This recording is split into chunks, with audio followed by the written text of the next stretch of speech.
So before I do anything, can I just check that everyone can see my PowerPoint? I can see your PowerPoint, yes. Lovely. Okay, so basically, Mohammed's asked me to come along and talk about what LMCs are. So I'll talk a little bit about what LMCs are generally, and then I'll talk a little bit about Lincolnshire LMC. But whether you're from Lincolnshire or Northamptonshire or Northumberland, LMCs will be the same wherever they are. So just a little bit of history. LMCs have been around since 1911. Pre-1911, family doctors, they set up business and they were independent contractor. They didn't have a contract with anybody. They just were there, and people could go and see them and pay them and get medical help, medical support.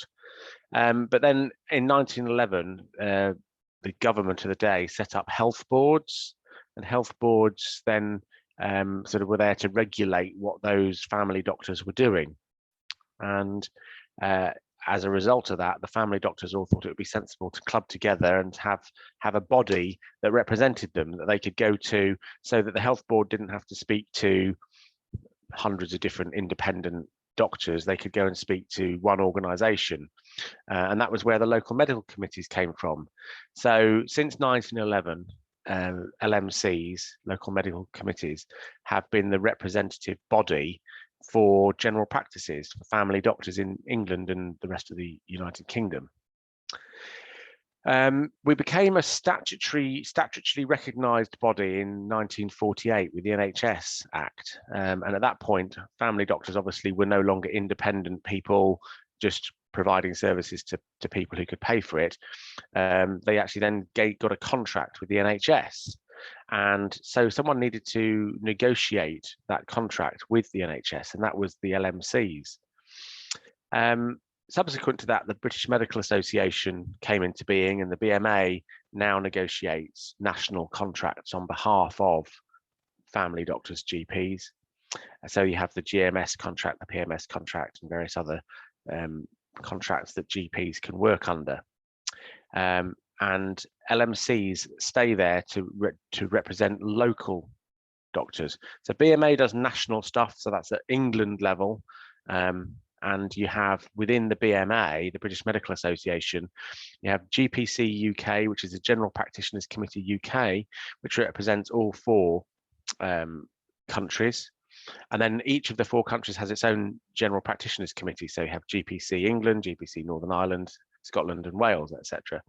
So you have and each of those 4 bodies negotiates the national contract for GPs for that country. And that's been the case since the BMA was formed. So LMCs started in 1911 and were recognised first in the statute of the NHS Act as the representative body for general practice. That was reaffirmed in the 2008 Health and Social Care Act, that the Health Board or the CCG or whatever it was called at the time, the Commissioner of General Practice has changed throughout the years, but LMCs have been constant. Now, there's a change coming now with the Health and Care Bill that's going through Parliament at the moment, and the 2021 Health and Care Bill. We're not really certain what the position of LMCs is going to be going forward. LMCs, of course, will still be here because we aren't going anywhere. But whether it's written in the Health and Care Bill, what our role is, we're not sure. Now, we do know that the new Health and Care Bill recognises that general practice is integral to the future of the NHS, and that there needs to be representation of general practice on integrated care systems, ICS boards, but we're not sure how that's going to feature with LMCs. Now, our local ICS, Lincolnshire ICS, and most ICSs are engaging very well with LMCs. So we know that we're going to still be needed and wanted, and the practices still want us. So what is an LMC? Well, I could talk to you about Lincolnshire's LMC. We're a committee. That's what LMC stands for, Local Medical Committee. And the committee is made up of 24 elected GPs. So in Lincolnshire, and it'll be the same in Northamptonshire and other places, all the GPs of the county can be elected to the committee. And we hold an election every 2 years, and the LMC, a GP will stand, will say, I would like to be a representative for my locality, and they get elected on. I mean, most of our committee didn't go through election because they stood. And for instance, Lincolnshire East has 8 seats, and there were fewer than 8 people stood. So all the people who stood got on. There's 8 seats in the East, 8 seats in the West, 4 in the South and 4 in the Southwest. So there's 24 GPs elected to the committee. Our chair is Dr. John Elder. He's from the Southwest locality. And our vice chair is Dr. Mark Prothero, who is from the West locality. We have approximately 50% contractor GPs and 50% sessionals or salaried. So we're well represented across both types of GP. We have locums, we have salaried GPs, we have a retired GP, all who've stood for election. And why would they stand for election? Well, basically, there's a number of reasons why they want to be on the committee. One is they want to support their local practices in their locality by giving a voice for them. So they're representing the voice of their local practices. So if there's an issue in South Lincolnshire, the practices of the South speak to their local representative, and then they bring the issue to our committee meetings where we discuss it and come up with a policy or a way of dealing with it. And the same for the rest of the GPs. So that's one thing, is they want to support and represent their practices.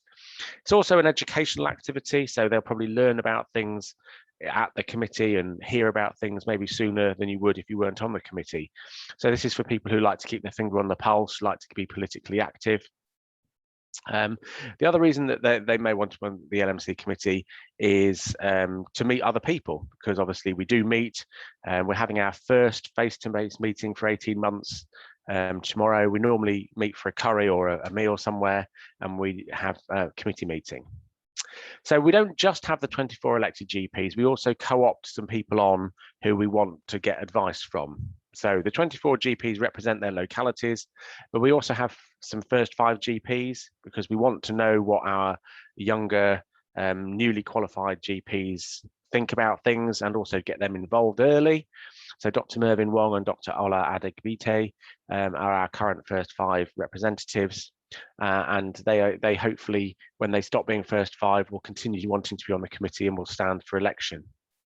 We also have trainees on the committee because it's important for us to involve our trainees, both by passing information to them from the committee and from what's happening around, but also we're there to support them. So if there's an issue with the vocational training scheme or with their placements at the hospital, we can do some work and try and support them that way. We also have a practice nurse on the committee and practice managers, so that we can gain all of the different aspects of what's happening within general practice.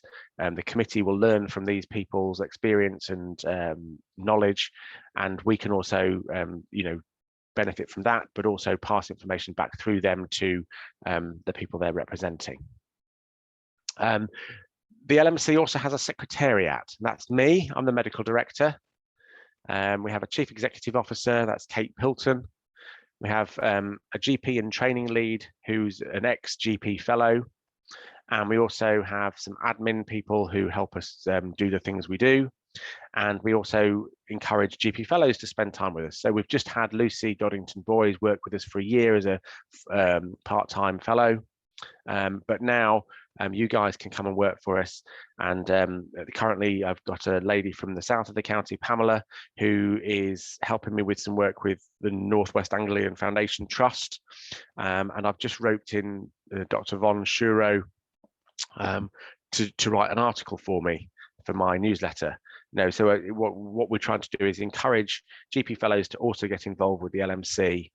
And I'll talk to you a little bit more about what you might want to do with us in a little while.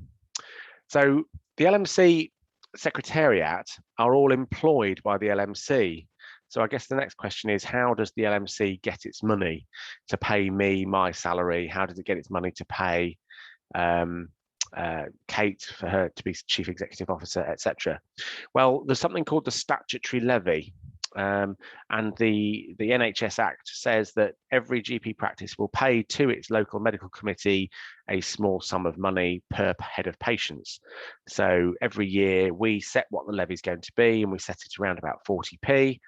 And so if for every patient in Lincolnshire, the practices of Lincolnshire receive their income from the NHS, less 40 pence per patient, and that less 40 pence per patient comes directly to the LMC to pay my salary, to pay Kate's salary, to pay for our offices, and so that we can do the good work we do. There's also something called the voluntary levy, and that is to pay for the General Practitioners Committee of the BMA. And practices don't have to pay that, hence it's called voluntary, but most practices do because they value the work that the General Practitioners Committee performs. So that's what the committee is, and what we do is set by the committee. So the committee basically sets the policy and the direction of what the Secretariat do. So when I think I know what my committee want me to do, I go and do it. But when I'm not certain what their policy would be about a certain issue, I take it to the committee and ask them, and they tell me what I should and shouldn't be doing. So are you guys, can I just ask, are you guys seeing this in slideshow mode, or are you seeing it as an editable mode? As an editable mode. I wonder why you're not seeing it in slideshow. Sorry, I'm trying to fiddle with my technology. I think it does happen sometimes with Zoom. Yeah, I'm just going to fiddle with it. Yeah, the problem here we go.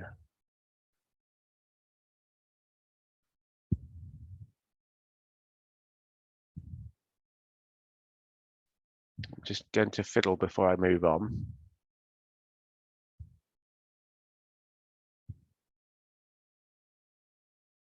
It's important that you can see that. Is that better? Much better, yeah. Okay. So I know there's loads and loads of stuff on here, and I hate it when I see other people putting slides up which have got too much on them. But you'll be pleased to know this is the only other slide I'm going to show. So everything I'm going to say from now on is basically on here. So basically, the question is, what do LMCs do? And this slide basically represents everything we do. So our why is to support Lincolnshire's general practices to provide great care. Now, not all LMCs have the same tagline, but basically that's what their reason to be is. Their raison d'etre is to support practices. And we think what we want to do is make sure that our practices are in a place where they can provide great care. So if they're in difficulty, if they're short of staff and they can't provide great care because of that, we'll help them recruit. If they are having a problem with the CQC, we'll go and support them by doing work with them around CQC. So there's lots of things we do. So these things we sort of look at are individual support, practice support, training and education. We try and facilitate group work. So that's practices working together or individuals from different practices working together. We engage with lots of stakeholders outside of Lincolnshire and within Lincolnshire.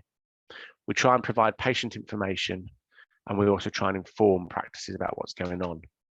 So sort of going from left to right, individual support. So we often get approached by individual GPs, practice managers, or other clinicians within general practice who are having difficulties with something. It might be something very simple like, I can't get my smart card to work, or I saw a patient the other day and they've complained about me and I'm feeling quite depressed about it, or whatever it is.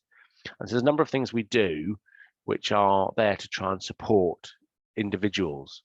So we have a service called Take 30, which is where anyone from general practice, receptionist through to GP, can ring us and have 30-minute chat with us. We've got trained mentors and people who can provide support. So if they've had a bad experience, a bad day at work, we've got the Take 30 service, and we encourage as many people to use that as possible, and we get 3 or 4 calls a week. Sometimes as part of that Take 30 service, we signpost people to our other service, which is Impact Links. Impact Links is a more in-depth mentoring service whereby we have trained mentors who can support people and give them advice about careers. It's not coaching, but it's helping mentor them and give them support over 3 or 4 sessions. We do performance support. So often when GPs have complaints against them, they may come to me and I'll give them advice about writing letters of response, or if they actually get in front of the GMC or NHS England performance team, I can represent them and go and talk about what's happened and give them advice about making responses to those bodies.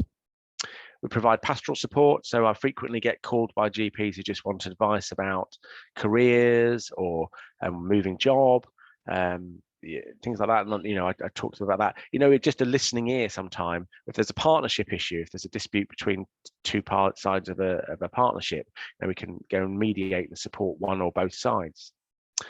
We regularly ring practices. So the admin team have a rota of practices within Lincolnshire. We have 85 practices, and they ring them every couple of months. So each week, Rosa and Laura, her 2 admin ladies, they ring 2 or 3 practices each just to see how everyone's getting on, check in with the practice manager, see if there's anything they don't understand or want support with. So we do that. And we frequently answer questions. So we often get practices just emailing, what do I do? I had one today. What do I do about looking at a patient's medical record when they're deceased? Because the solicitor wants a copy of the medical record. Should we provide the copy of the medical record or not? And so because we're experienced, we've had these questions lots of times before, we know the answers, or more to the point, we know where to look them up. And so we provide those sort of answers, and we get queries many, many times a day. Going forward, we're looking at setting up like there's the first 5 group for newly qualified GPs. We're looking at setting up not a last 5 group, but something for more experienced GPs to provide support and education to those more experienced GPs. We want to do a similar thing for nurse practitioners and AHPs.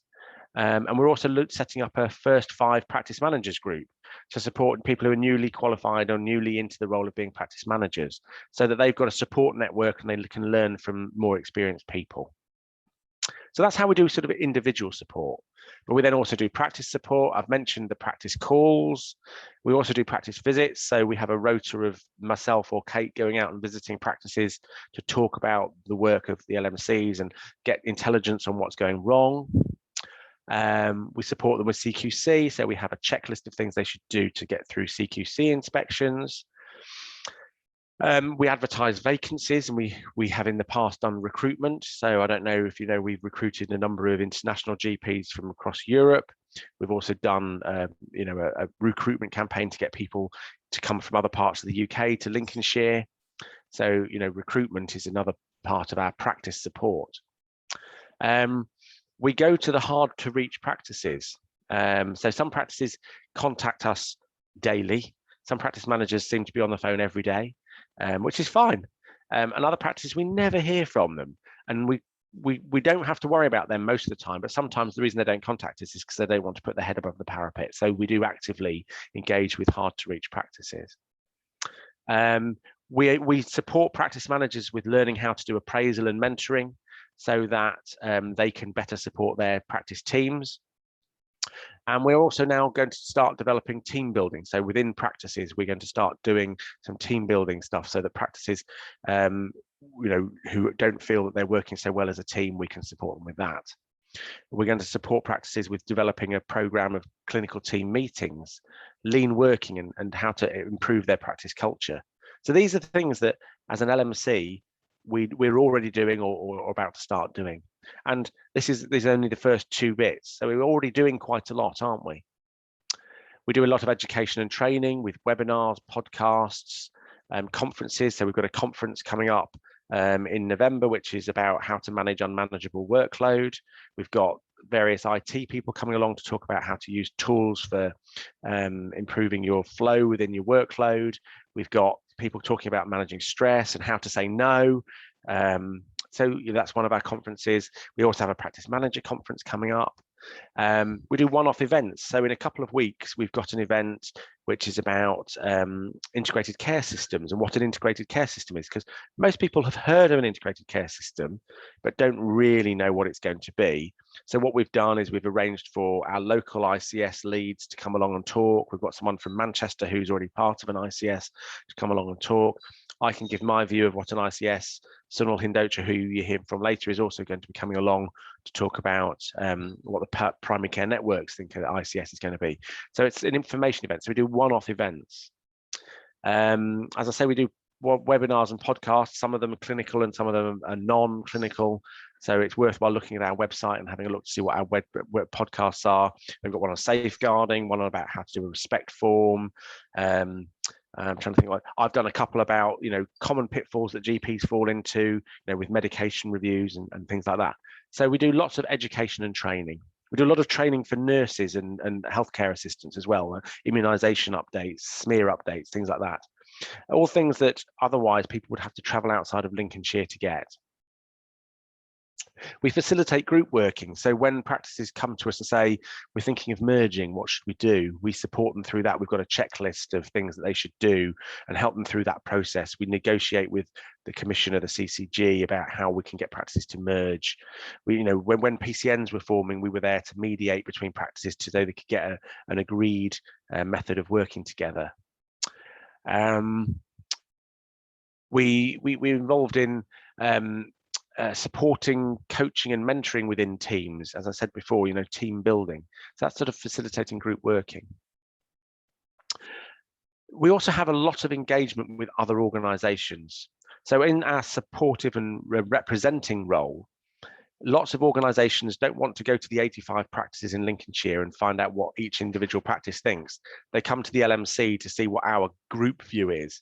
And we form that group view by having the committee and by me going out to practice and finding out what their views about things are. So when I'm not sure what practices think, I ask my committee and they ask their local practices and they feed back to me. And then I can go back to, for instance, NHS England or the CCG to represent Lincolnshire GP practices' view on a subject. So at the moment it's, CCG, STP, integrated care system. I'm presenting the view of Lincolnshire's GPs about how that should be formed. I meet regularly with the hospital trusts like United Lincolnshire Hospitals Trust or the Mental Health Trust to talk about issues general practices are having. So the issue of, please will you get a letter to expedite this person's referral? When that shouldn't be happening. If a specialist thinks a patient needs to be expedited, they should just expedite it. They don't need a letter from me or from another GP to do that. So, I represent our position. We've recently done a piece of work around the hospital contract. There are certain clauses within the hospital's contract that say that they should do certain things, like doing a sick note when a patient's in hospital, like giving a sick note not just for the first 2 weeks, but the whole time they think they're going to be ill. I've never understood why when someone breaks their arm and go to fracture clinic and they say, well, you need to be off work for 6 weeks, they only give them a 2-week sick note and then say go to your GP to get the other 4 weeks. Just give them a 6-week sick note. That's much better for the patient. It's much better for me as a GP as well. And things like that. So we did a piece of work where we surveyed our practices to see how often the hospital trusts weren't doing those things, like sick notes, like giving the appropriate amount of medication. And it's just a huge amount of time spent in general practice picking up those pieces of what the hospital really should be doing. So I've now taken that piece of work back to the hospitals to say, really, you should be doing better with this. And that's what Pamela's helping me with in the south. She's a GP fellow working in the south of the county. And what she's doing is she's working with me with NWAFT, the trust in Peterborough, to try and get that message across to their consultants that actually you're not doing your job properly. And if I go and do it, it sounds a little bit like me pointing a finger, but as a GP who's working with them, she can go along and spend time. She's got more availability to go and sort of build relationships with them than I have. So hopefully that's going to work out nicely. We meet with people like the local pharmaceutical committee, the local dental committee, and the local optometry committee. So they're the representative bodies for the dentists, optometrists, and pharmacists. So in a piece of work I've done with the local pharmacy committee recently is roll out the GP community pharmacy consultation scheme, which is called GPCPCS, which is a load of letters that you're easily going to forget. But the GPCPCS means that when a patient presents to my care navigator receptionist with, let's say, conjunctivitis, instead of that going on the duty doctor's list, the care navigator can say, well, actually, that's something the pharmacy can deal with. So I'll send a message to the pharmacy and they'll be in touch with you, and then they'll deal with it. And this is an NHS England funded scheme that I've worked with the local pharmacy committee to push out to Lincolnshire's pharmacies and general practices. And practices are now referring patients direct to the pharmacy, and the pharmacy is dealing with the patient's problem. And only 1 in 10 of those people who are referred ever come back to general practice. So if the pharmacist sees something and thinks, well, actually, I can't deal with that, they'll send it back. But only 1 in 10. So that means 90% of things that our care navigators are sending through the GP community pharmacy consultation scheme come back to us. And that's great because that's reducing our workload. And so that's how the LMC, working with our colleagues at the LPC, have hopefully improved the life of GPs and GP practices. We meet with Healthwatch, who are the sort of patient liaison group. You know, they're basically the representative body for the patients. So when patients are moaning constantly to Healthwatch about how bad their GPs are, Healthwatch come and talk to me about it. And then I give the other side of the opinion, and we work together to educate both GP practices and the patients about what should be happening. So sometimes patients have legitimate gripes, and I can then go to the practice they're worried about and try and find out what's happening, and then give them some advice about how to improve their service or whatever. You know, we can't ever get through on the telephone, and I go along and say, you know, what's going on with your telephone system? Oh, we need to upgrade it really, and they do, and the patients are happy. So we liaise with the patient groups as well. I liaise with NHS England, the medical school, the vocational training scheme, CQC, Linker. I don't know how many people know what Linker is. Lincolnshire is the representative body for care association. So nursing homes and people who do care in their own homes. So I'm doing a piece of work with them at the moment around how carers communicate with general practice. I mean, I don't know how many times you as GPs get a message that the carer for Mr. Bloggs is worried about them because they've gone confused. And then you think, well, I'd really like to talk to that carer to find out what they mean. And you can't get hold of them. You just don't know who they are. It's just disappeared into. So you're left thinking, well, I have to go and see the patient, or I have to contact the patient. You contact the patient, and they've got no idea why the carer called you. So I'm working on a project with Linker to try and improve that communication. And that's the sort of thing that actually I could really use a fellow for. You know, you could be the person who liaises with Linker and gets this rolled out so that we can get better communication between carers and general practices. I liaise with the training hub, because a training hub is part of Health Education England that does training for general practice staff. And so we liaise with them so that we can identify what's needed, what training they want to put on, what training we want to put on, etc. Liaise with the community trust. So that's the community nurses and community therapists. An issue we've had with them recently that I've been working with is around the post-COVID service. So they've been commissioned to provide the post-COVID service. And one of the things that they've said is that you can only refer people to the post-COVID service if they've had COVID, funnily enough, and they've still got it after 12 weeks. Well, that's the definition of post-COVID. But they're saying that the patient has to be rehabilitatable. You know, you have to be eligible for rehabilitation therapies. And my point to them is, well, we just don't know. How do we know that they can tolerate rehabilitation or physical therapies? The point is they're feeling unwell because they've had COVID, and it's 12 weeks ago. So we can't predict the future, and they've been rejecting all sorts of referrals because they don't think the patient's going to tolerate rehabilitation.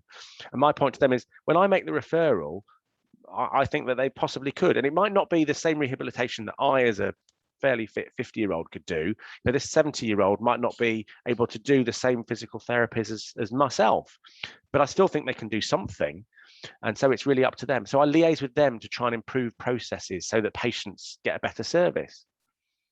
We liaise with the safeguarding team. So recently we've negotiated for practices to get paid for doing safeguarding reports, which they weren't before, even though it's not part of our GMS contract. Royal College of GPs, the First Five group, the Coroner's Service.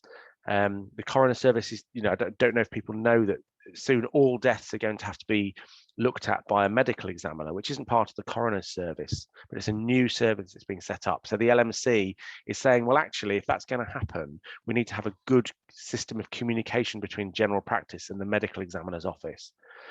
So I'm part of that group that's working on that. The council obviously commissions services from general practice, sexual health, health checks, things like that. So I negotiate with them around that. Public health, working to help the prevention issues.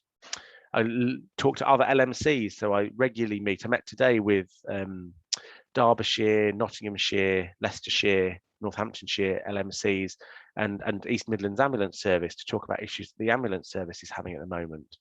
And when something happens with the ambulance service, I can communicate to GP practices to say, well, the ambulance service has noted that we're making lots of referrals to them, ringing the 999 when actually the patient could transport themselves or whatever the issue is. And so I liaise with the ambulance service and practices to try and improve the system for patients. So you can see we have lots of stakeholder engagement and we do lots of work with other people. And there's lots of opportunity there for fellows to come along and get involved in that. So if you have an interest in emergency medicine and want to do some liaising with EMAS and trying to improve pathways between general practices and ambulance service, there's something there a fellow could help with. What else do we do? We try and engage with patients as well, because obviously general practices have a lot of contact with patients, and we want to make sure that when we're saying things to practices, we also get that message to patients. Or we ask, practices say to us, our patients don't seem to understand that we have to keep our doors shut because NHS England has told them we have to. So we generate information for patient groups so that we can get general practices message out in a clear way, rather than it coming out 85 times from 85 practices. We can get it out to we have a uniform message across the county. I regularly meet with people from the press to talk about patient-facing issues, talking about why it's important to go and get your flu jab as well as your COVID jab, things like that. Trying to get information out that helps practices, but also makes sure that patients get a better service. As I say, we liaise with Healthwatch, Health Oversight and Scrutiny Committee of the County Council. The County Council has a group of councillors who regularly look at health issues. So we regularly meet with them. And one of their biggest bugbears always is they say, why can't we get an appointment with the GP? And so I go along and show them statistics to show actually we're doing 20% more appointments now than we were 2 years ago. And I say, well, somebody's getting an appointment. It might not be you or some of the people who moan to you, but there's lots and lots of people who are, and that keeps them quiet for 6 months. We do press releases, we do stuff in the social media, and we're starting to meet with local patient groups as well. So this is all the work we do, and I've shown you all the things we do to help practices, help individuals, training and things. And alongside that, most of the things I've just talked about, we then also tell our practices we've done. So one of the things we've done recently is around dermatology. CCG has bought a load of dermatoscopes and they're asking practices to take photographs of lesions on people's skin. And I've said, yeah, that sounds really good. Give the practices the dermatoscope, give them the training how to use it. But who's going to fund the time for the nurse to take that? Because that's not something we've done before. That's something the hospital would do if we weren't doing it. So are you taking some money away from the hospital and giving it to practices? And so I've had that conversation, and that's been going on for a few months.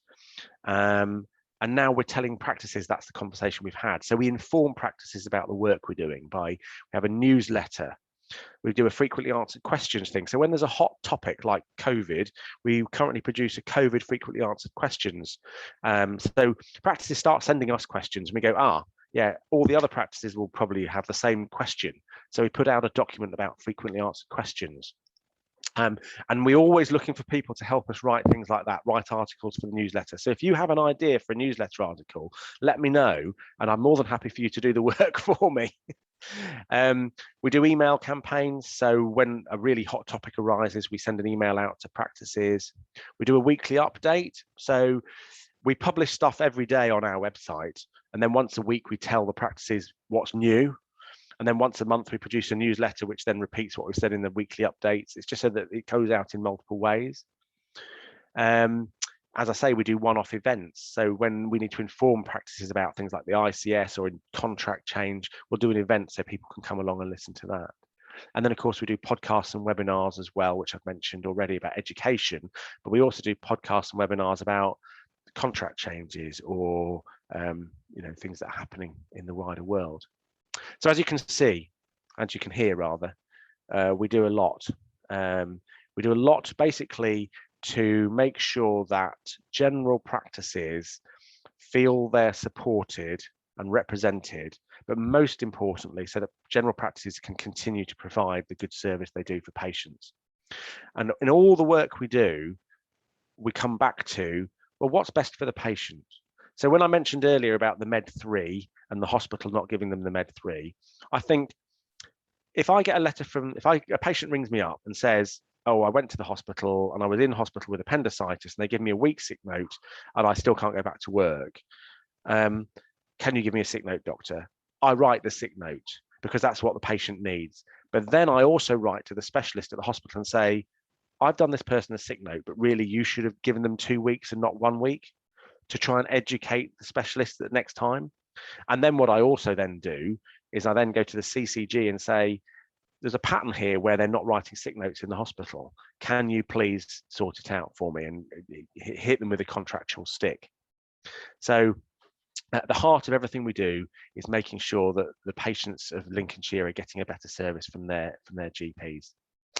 So what can you guys do as fellows? Well, firstly, look at our website, engage with us, read our newsletters, attend our training, get involved at that sort of level, learning what the LMC does, listen to our podcasts, get involved that way.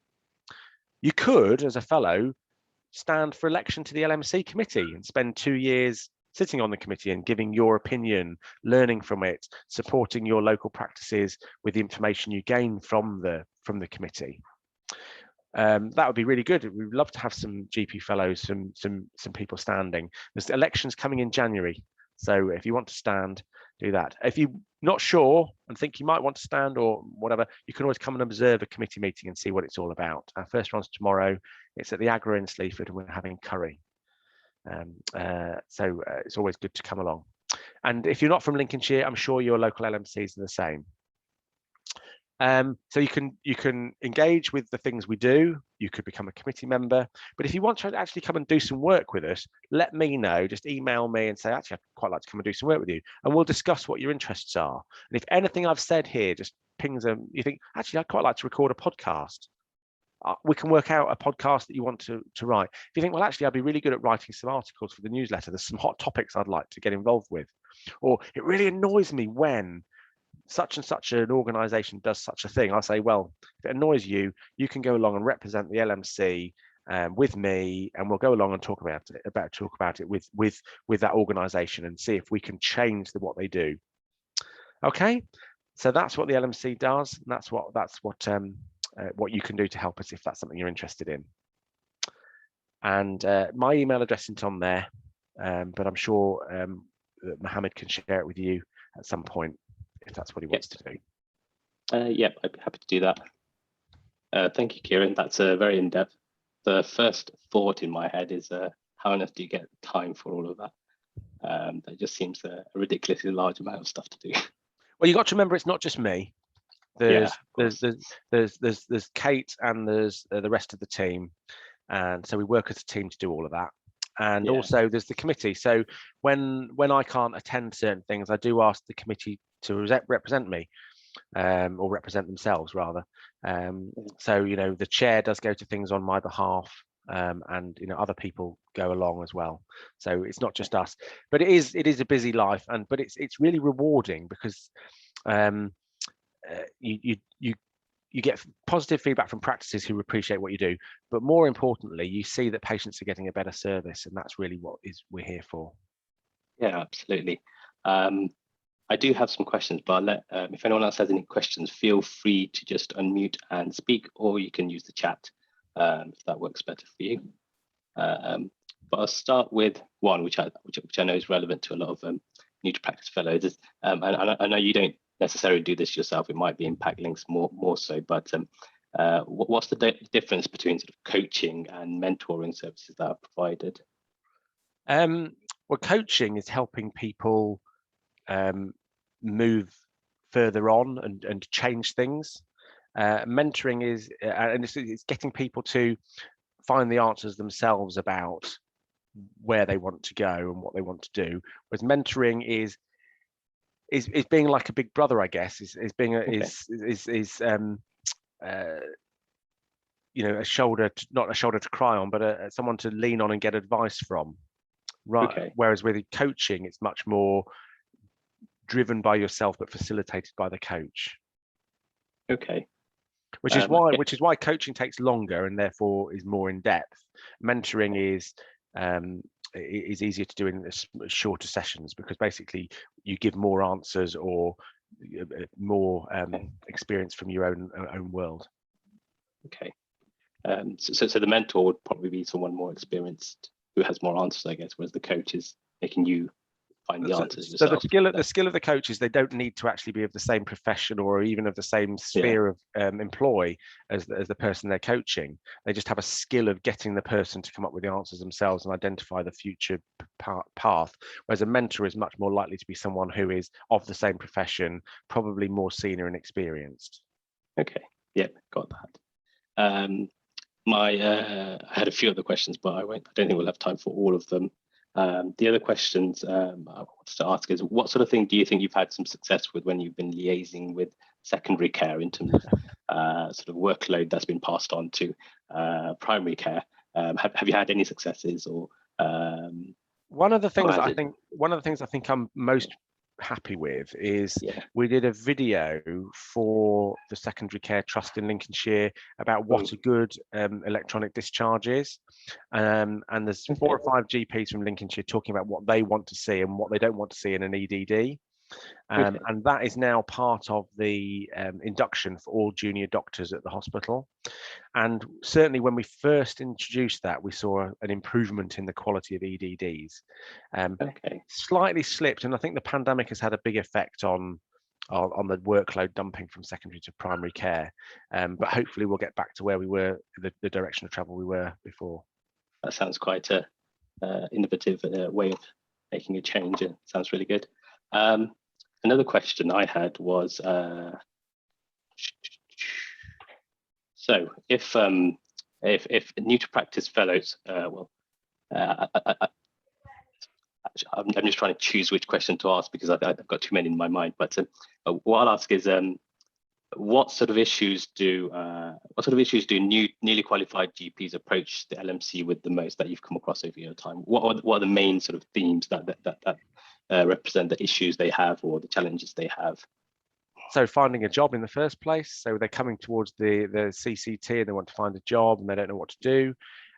Getting negotiating salaried contracts, that sort of thing. Organising job plans, or they go and work in a practice and they find the job plan doesn't suit them, and how do we challenge that with the practice or whatever, and we can support the practice and them to come to a mutual agreement. Then it's things like just clinical issues where they don't feel that they've got necessarily the support from someone in the practice, or the practice is so overworked they don't have the time to have this clinical support. So we can find a mentor or someone to provide them with that sort of advice and clinical support, because prior to CCT they obviously had their trainer, and they still can go back to their trainer or their appraiser.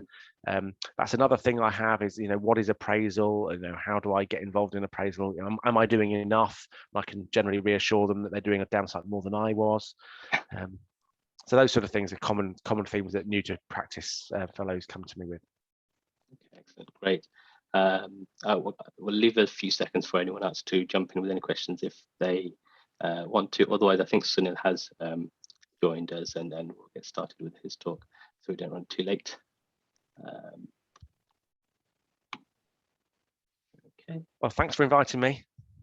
It's it was great to have you here, and thank you for spending your time this evening to talk to everyone, and it's very much appreciated. Thanks a lot. Thanks, bye. Take care, bye-bye. Okay, so perhaps I can invite Sunil on now. Hi, hello there. I think you're on mute. There we go. How are you doing? Yeah, I'm good, thanks. How are you? I'm very well, thanks. It's good to have company with much fresher faces than I've got, so it's good to come and talk to you guys. I can't see you all, but I guess you're all on mute and video mute, so that's fine. Training hubs and that sort of thing is part of that. So that's why they're very keen to find out about PCNs and LMCs and how they could get involved in different things. And so it's great to have you here today. And you did send me some information over email, so I think rather than sending it to them, because I didn't have all of their email addresses, what I thought would be better is I'll bring it up on my screen and then I can share my screen. And then you can talk through it that way. How does that sound?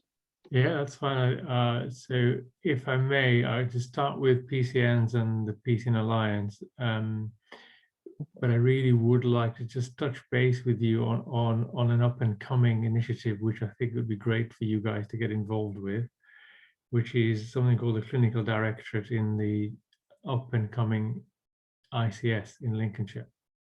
Okay. So that's the second document that I shared with you, and I think I've got it on my screen so we can look at that. Okay. So while you're doing that, shall I just make a start? Is that okay? Okay. Which document is it? The annual report that you would like? The annual report, yeah. So we can sort of have a look through that in a minute. So for those you probably don't know me, I am Sunil Hindocha. I've been a GP in Lincoln for probably longer than I should, 20, 30 years now. Same practice, and the practice and general practice has changed immeasurably over that time. So in July 19, as you know, new legislation, all practices to work together in networks. And actually that just meant you have to have one other practice in your network, serving populations of between 30 and 50,000. And initially was thought that anything over 100,000 was too much, although that's changed. So these networks came along with a fairly good offer of, if you come together, guys, and work together, here's some funding to employ additional roles. Now, those additional roles include anything from clinical pharmacists, first contact physios, and now they are fully funded. So that's really helpful, and that's building resilience in general practice. So as Kieran was saying about helping practices, this is helping networks, but also in turn practices themselves in reducing workload, getting more expertise in practice, but with the ultimate aim of doing population health. So looking after our own populations in those networks. So very soon after, and I think we're probably one of a handful in the country, we came together, so all PCNs came together to form something called the Primary Care Network Alliance, the PCNA, which is what you've got. And this is our first annual report. So if you just scroll down a little bit more, so if you keep going, so this is what we came together because we recognize, as Kieran was saying, when you get into strategic boards, as we do, you're taken far more seriously as the whole of general practice rather than as a single practice in itself, because there are 85 and they don't know how to talk to 85 practices, but one alliance, one LMC, and we'll work together. So there's one general practice voice. And, you know, we do deliver 90% of the care, but far too often what we don't have is the voice at the strategic table. And when I mean strategic table, that means with the chief execs of the trusts, with their chairs, with where all the decision stuff is happening. So we are very keen that we should be absolutely part of that. And one of the very early wins that we had was the network DES. So there was an ask of PCN, which is fair enough, but it was so onerous, we just couldn't, any of us could sign up to it. So we collectively wrote letters both locally and nationally and started the pressure through something called the NHS Confederations, and eventually that was changed. So there is a real voice that we can bring working together, and that collective is really important. So if you scroll down a couple of pages, this is who we are, this is what general practice is. We're going to work together. Yeah, just carry on scrolling, that's fine, thanks, Mohammed. But population health management is our raison d'etre.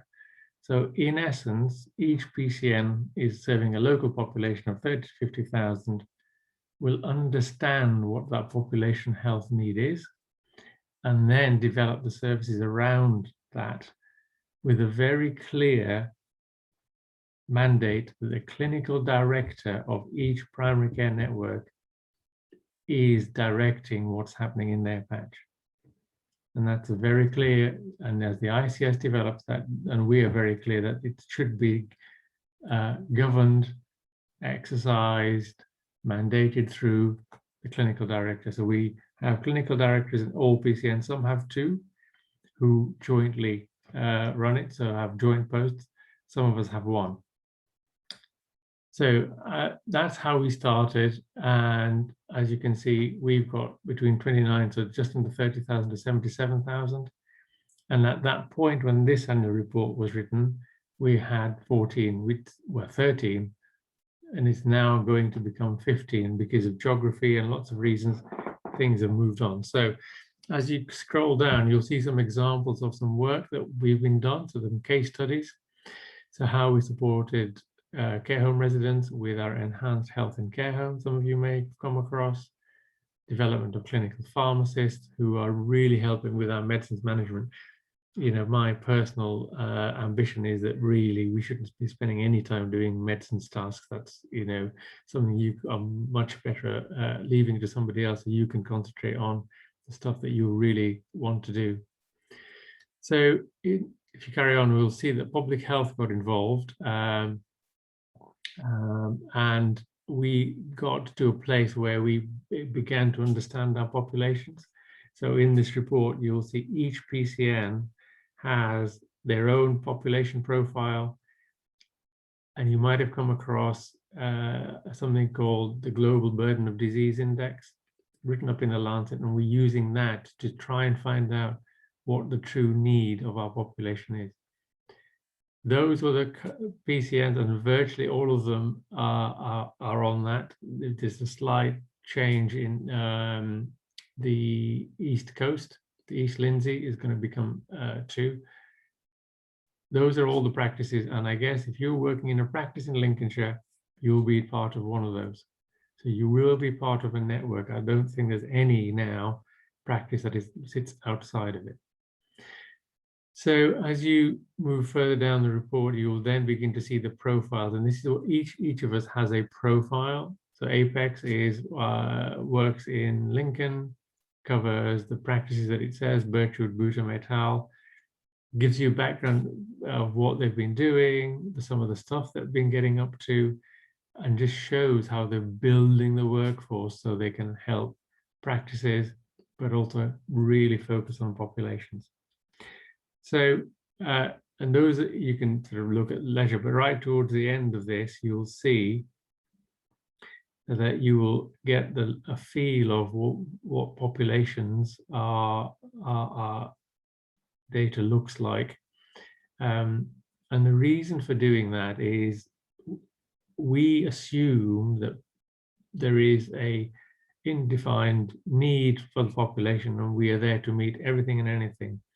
Actually, if we start to understand what each of our population's needs are, we can then use all of this resource and target it at that population. So it's come on a long way. Yeah, keep scrolling right to the end, and then you'll see it. Because these are all, so there you go. So that, for each of us, if you see, it's not about mortality, it's years lived with disability, and those charts show you the range. So in Boston, if you look at the chart, it may look different. If you look closely, the needs are different. For 4 counties, Apex, East Lindsey, the needs are different. So you need to do things differently. So in my PCN, it's a very young population. There's no point in having geriatric services. Very few patients are of that age group. We've got mental health as our main issue. So we've been working on a mental health project to try and get people to see severely mentally ill patients in our practice, in our PCN. That helps us manage our workload a lot better, but also is better for the population, because ultimately it's about the population, the people we serve. We're very clear that we've got to have a resilient workforce to be able to do that. So really keen to build a workforce, look at different models of care, and the ultimate is an integrated care system will have PCNs at the heart of it. And what that means is that clinical directors direct services in their local population, working with our partners, particularly LCHS, LPFT, the community partners, to really manage the care closer to home. So that's where PCN A is, and PCNs are developing rapidly. You talked a little bit about coaching and mentoring. We've been helped by having quite significant organizational development and a coach working with us for quite some time. So all clinical directors have had access to it. 2 of your fellows have with me, and they're now working with the CCG, got involved in some of this stuff, and then eventually got involved in COVID and other things. And so if your interest is in terms of management, in terms of leadership, in terms of being able to create services for your own population, being able to lead a team wider than just your practice team, this is the kind of stuff that we're doing. And this is the kind of stuff that you might want to get involved with. We have now clinical directors meet every week, virtually at the moment, and face-to-face as we go. So if you do want to get involved with it, please find out who your clinical director is. They're all listed on this report in your local practices and PCNs, and then come to me if there's an issue, and we will more than happily have a discussion with you about, well, how do you get involved in this kind of work? That last graph, if you can see now, Marine is my PCN. Just look at the difference of that versus Sleaford. And that's what we're about. It's about population health management. But it's really helpful that we have significant resource in being able to employ, second, whatever you want to do, additional staff. So we're a small PCN. I've got 2 clinical pharmacists, just about to get some technicians. We have a social prescribing link worker. We have a mental health worker and a first contact physio. And they see patients directly rather than coming through me. They can't, we do internally refer, but generally directly. So that is where PCNs are. But the next step for us in the journey is the ICS. Now, I guess you will have had people come and talk to you about ICSs. I don't know whether you have or not. We haven't had that talk yet, no.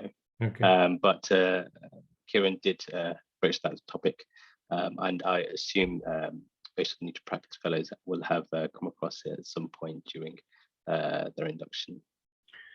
So integrated care systems, we're moving away from a competition-based system to a let's work together system, which is really helpful. We've been asking for that for years and years.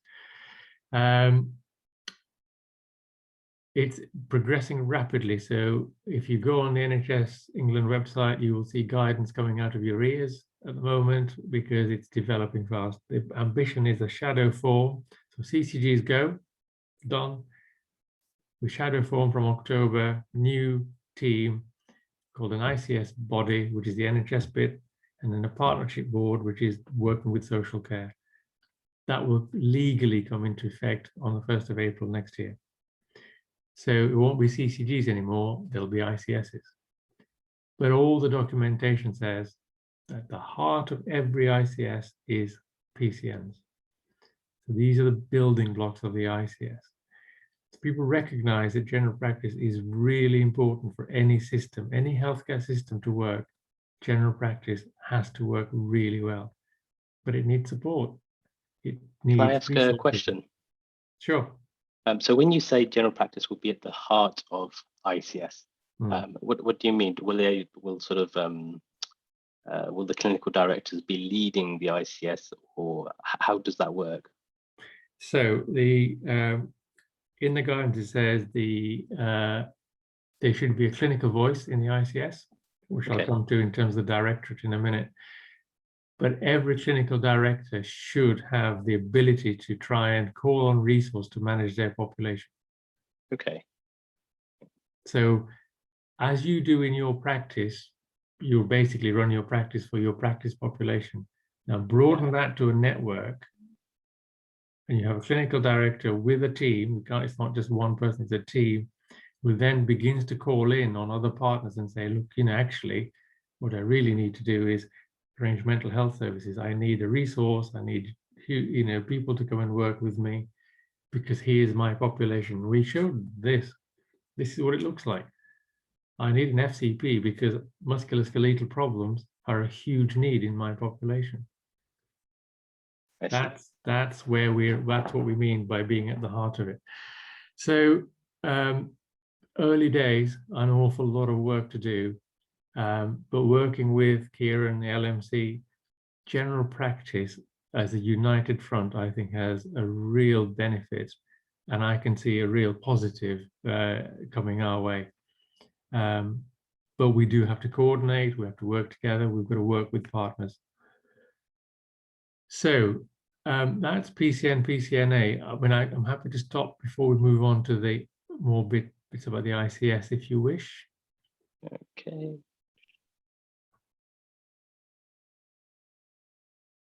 If anybody got any questions, please shout out. So what I've been working on for a while now is this bit about the clinical voice in the ICS. Kieran and others have said, and the medical directors I've worked with, they've all said that actually what tends to happen is decisions are made and then they expect the clinicians to sign it off. So we're at the end of the journey. Well, that can't happen anymore. So we're developing something called the clinical directorate. And you see both Kieran and I are on that strategic board with our medical directors, the director of nursing, public health, and there will be a practitioner lead, and a practitioner meaning allied health professional kind of person. But if you look under it, we need certainly people like you guys to get involved in all of this. So LACE stands for Lincolnshire's Academy of Clinical Excellence. So that will be multi-professional learning, it will be research, it will be academia, it will be the learning network that some of you might have got involved with. So it's really important. So if that's your purpose and passion, come and get involved in that. The interface group is some of the stuff that Kieran was talking about, is who does what, who does the sick note, who does the ECG, who does what. As medics, we have to work together and we can lead together. So this is about trying to get those sort of things ironed out. And then some of you will have got involved in pathway redesign, that sort of, so it's a great idea to do dermatoscopes in general practice. But what does that mean? How does it work? Who does what? So that's different pathways coming along. And the system improvement bit is the bit about why does it take 4 weeks to get a CT scan when it's a cancer patient? How many days does it take for somebody from referral to get to the consultant? The system improvement methodology. Now that requires some training, and people will provide you with the training if that's what you want to do. But that makes a real difference in how patients get a service. And the QA, quality assurance and quality improvement, will be statutory functions of the new ICS. So we have to have them. And underpinning that, as you scroll down, you'll see is population health management driven by Director of Public Health. They are the ones who are going to give us this data and the tools to be able to do all of the above. So that is absolutely at the heart of the ICS. It will be driving planning, the delivery, what happens going forward. The Is this going to be when you talk about the Director of Public Health, so is it going to be a case of they identify certain issues and say, well, actually, you guys need to look at this and see what you can do about it, and then there's sort of that whole structure to try and sort of address that? Is it in that sort of way? Or? Well, I'm going to flip it on its head. We started population health and said the need of the population is X. Yeah. System, this is what we need to do. Yeah. This is how it works. This is what the clinical voice is saying to you. Now you're going to need to support us to manage it. So we've got to flip it. Yeah, because otherwise you're given a work to do and almost you sign it off. What I'm saying is we need to step up and take a bit more ownership and control and drive the system that way. So this bit is a draft proposal. If anybody's got any views, questions, whatever, please let me know. This will change, it will evolve, it will try and get as many people as possible involved in this. This is going to be key. And for you guys starting off in general practice now, these are the opportunities you have to really shape what you do in your careers. And that's I think this looks really interesting, and it looks like it might provide opportunity for GPs to get involved in different areas that they might be interested in. So, for example, if I wanted to say, look at evidence base for certain treatments, or then how would I get involved? What do I do? Is it a job that will be sort of advertised and I have to apply for it when it comes along, or do I go and approach someone? What do I do? So what I will hope will do is you approach somebody. So for example, at the moment, something called the Learning Network, which John Parkin, you might know Dr. John Parkin, led on. He's very keen to develop that. So these are very early in their development. So as they develop, we'll be coming out to you guys and saying, do you want to get involved? What's your passion? And you put in your email, you have a really good, bright idea that is working brilliantly for patients in your practice. Well, actually, let's share it. And then through all of these channels, we can see if we can make some sense of it for the whole system. So I'm telling you about this now because it's developing, and it's an opportunity for you to think about what does it look like for the future? What does it need for you to look like for you guys? Because, Kieran and I, 5-10 years down track, won't be around, but we want you guys to step up. And in that space, if you identify a need in terms of whether it's coaching, leadership development, then you need to let us know, because I'm really keen, I'm sure Kieran is, we've got to support you guys so that there is a smooth transition of leadership from where we are to you guys, because you can't not have the profession have good system leaders. When a few years ago, when CCGs first came in, I was the accountable officer, the chief exec of the CCG locally. There were only, of the 211 nationally, only 47 had a clinical AO. And actually, my hope would be that next time round, many more will have clinical leaders right at the forefront, whether it's in secondary care, colleagues taking their role, but certainly for primary care, this is the bit that I really want newer GPs to get really passionate about, drive it for the population, but take up the leadership mantle. Okay, so I'll stop there when there's an awful lot for me to go through, but I'd be delighted to have any feedback and questions. Okay, so if anyone has any questions, feel free to just unmute and ask, or you can message in the chat. we've been very shy today, but I've got a couple of questions. So have you had any you mentioned the other two fellows that you've had involved. What sort of work have they been doing? It sort of gives people an idea of what sort of things they could do, being newly qualified GPs. So one of them started with us and looked at population health, but then COVID hit, and I'm pretty sure the pulse oximetry pathway was developed by one of them. Okay. So they get the clinical input into that, and then they got involved in specific projects around pathway development. So they, in the pathway development box, they provided the clinical input for their 2 days, but at the same time, they got exposed to NHS management.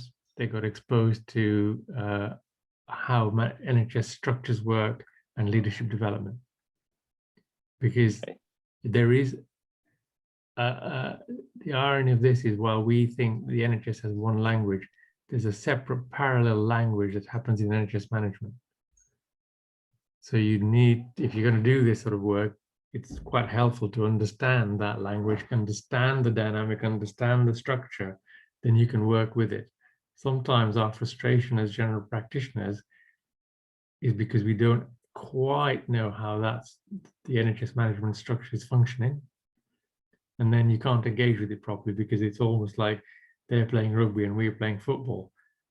Sometimes you need to try and understand that, and then you can engage with it a lot better for the good of us all. Yeah, I suppose that's what I suppose when you go through medical school, you don't necessarily have that training to speak the management language, or the language that sort of more business-minded people might speak. So is there any sort of mentoring or training for new GPs who want to get involved, so they can have some guidance? What's the first? I mean, a lot of people come with passion and interest, but don't necessarily have the skills of guidance that they need to flourish. So is there anything like that available? Sure. So even the clinical directors who've stepped into the roles, some of them are quite new to management. So the organizational development coaching is about your behaviors, your impact, understanding yourself, how you can influence, all of that. Alongside that, we're hoping to get a formal mentorship, so you get a conversation with a senior manager in the system who can then, you can have a two-way conversation. They can understand general practice a bit better, but you then begin to understand NHS management. And then we can sort of formalize that as we go along, because the NHS financial managers have a website. You can go on courses, all sorts of things like that. But that we could certainly help you start just by having a conversation with people and understanding what they do in their roles. Okay, excellent. And if I wanted to sort of do something I was really passionate about, say a particular pathway, maybe for example, mental health patients, and I wanted to get involved in service redesign, is it a case of I have to sort of be working as salaried GP, or do I have to be GP partner, or can I get involved even if I'm a locum GP? Do I have to take up a salaried role, or can I do it as part of my work? Obviously, new to practice fellows will have time from their fellowship program where they can get involved. So that's one of the advantages. But for other people, what sort of, or after they finish their fellowship program, what sort of opportunities might there be? Yeah, all and everyone is welcome. So in my previous CCG role, on our executive team, clinicians, we had salaried GP, we had locum GP, we had partners, and even sessional GPs. So all GPs are welcome. It's not the stipulation at that point was you had to be working in the system. Well, okay, we're all working in Lincolnshire now, so that's fine. No, no, we don't stipulate what you do in your day job. What you will bring is the knowledge of what it's like at the sharp end. And remember, we are the only people who have a registered list, know our patients like no one else knows them in a holistic way, then that knowledge is crucial. So regardless of what your badge says in terms of your employment, you're a GP.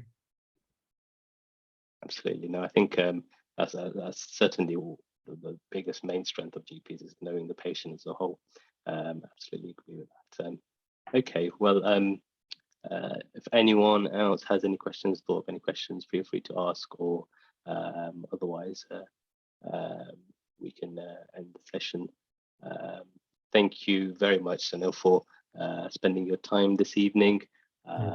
We've recorded the session, so we will share it out to the other Nutra Practice Fellows who haven't been able to attend, and future Nutra Practice GP Fellows. So hopefully it will be very useful going forwards. And I'm sure the people who've been attended today will also find it very useful.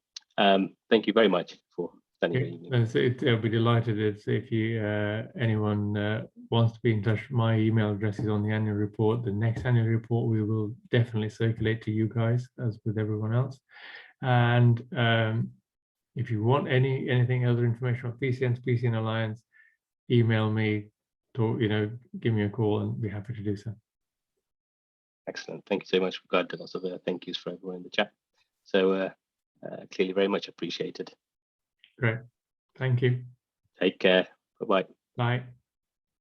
Okay. So I think it's quite late, but if anybody wants to, I think it might be a bit late, but if anybody wants to hang around, then I'm happy to and chat between yourselves, and I'm happy to leave this open. Otherwise, have a good night and get some sleep, I guess. I'm sure a lot of people will be working tomorrow. Take care.